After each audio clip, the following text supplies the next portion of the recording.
of global slowdown, economic downturn, and has been a difficult year overall. How are you looking at the ad spend? What kind of a ratio going on? Do you somehow think that the decision makers in marketing departments are kind of holding back, are kind of restraining the budgets? How are you looking at it? Yeah, Resham, so to begin with, I think we should all be super happy that we are in India. And so yes, there's a global slowdown, but there are a few economies that are doing relatively well. And I think India has been fortunate enough to kind of be in that position. So we are obviously not doing as badly as some of the larger economies are. So I think the mood obviously is significantly more positive than it was probably last year. And so this growth definitely is impacting how our outlook towards the economy, towards consumers and spending is. In terms of how things are shaping up, obviously we're at the threshold of the Diwali season. There's the ICC World Cup in India. So in terms of the spending from a brand standpoint, we're obviously kind of, we had a tight first half of the year, but obviously this is the business end of the year, and we're obviously going to be fairly aggressive in the way we kind of roll out our marketing. But would you like to be specific on the point of marketing budgets restrained?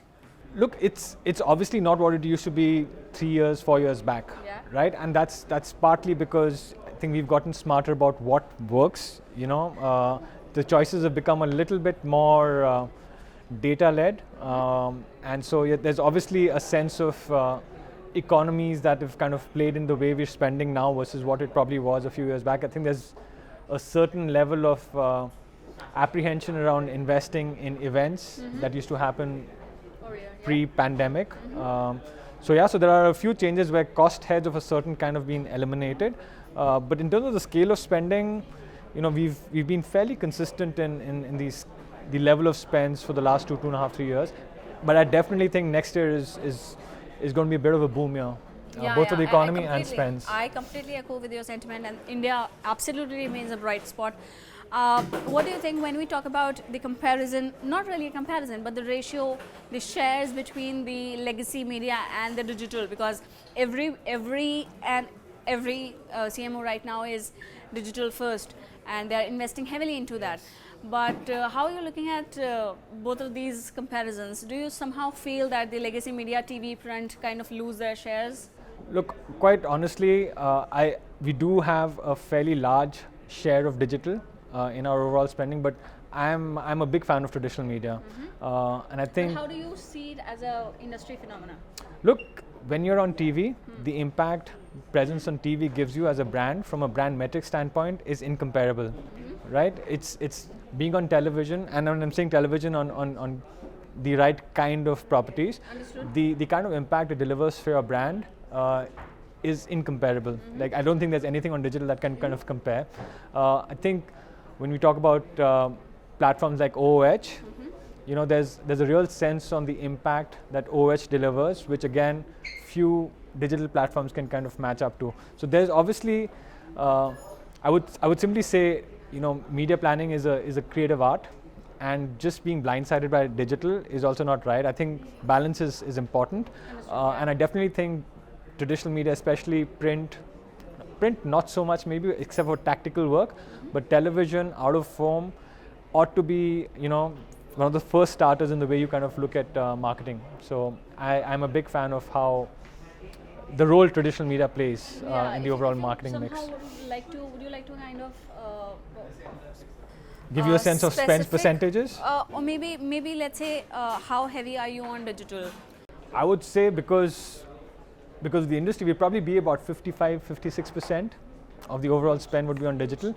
That would change forever. For example, in the back half of the year, partly because of the ICC World Cup. It'll go down slightly, I would think, because there's the ICC World Cup, right? And I think the audiences that are going to get delivered, both on, I think, digital streaming platforms and on traditional TV, will be immense. So there's going to be a slight, I think, re-articulation. Yeah. Got your point. Fair point. Fair enough. Just because there are external factors that's impacting the attention. Given that the fact that marketers are right now kind of leading the tech age, they are now the decision makers in the space of CIO. Earlier, they were taking the decision in terms of the technology, what kind of coming in, what we need to streamline. But what are some of the trends, long term and short term, you are witnessing right now with your everyday work? And how are you looking at this in the ahead? I mean, in the year ahead. The role of technology, obviously, in marketing has grown manifold, right? And generative AI. Generative AI, the tech tools available for marketing today are overwhelming, right? What's important again is to not drown in data, but to get insights out of it. Just kind of having data and access to data is not enough in itself, right? Yeah, navigating it right. Navigating it, like using insights from that data is what's really important, instead of simply saying my view rate is XYZ, etc. I think that's not as meaningful as saying, okay, this is the consumption of, or this is the behavior of consumers in the way they're kind of consuming media. I know this because this is what data tells me, and here's what I am going to do differently. So access to information is one part, but leveraging that in meaningful ways and drawing insights out of that is what's really important, critical, and something that young marketers are getting better at. Good. And some of the other long-term trends you are witnessing, you are expecting? I would say the long-term trend is really how the industry leverages AI. It's I was just speaking about this, yes, a couple of weeks back as well.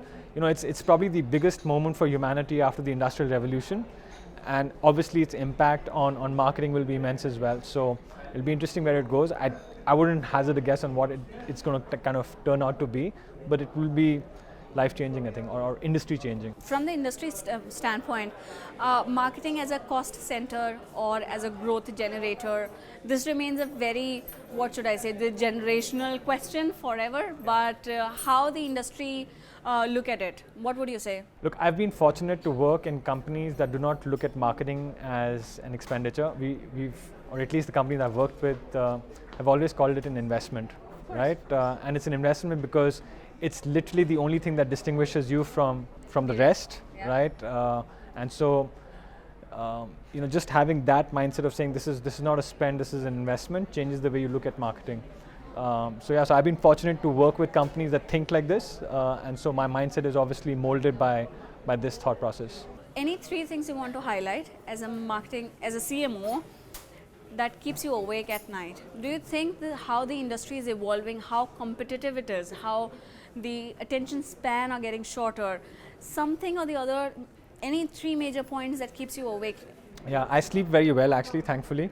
But the three things I would say are interesting is, or the way I kind of do my work is, it's really important to be inquisitive about how things are evolving and changing around you. So the sense of just asking questions, right, is important.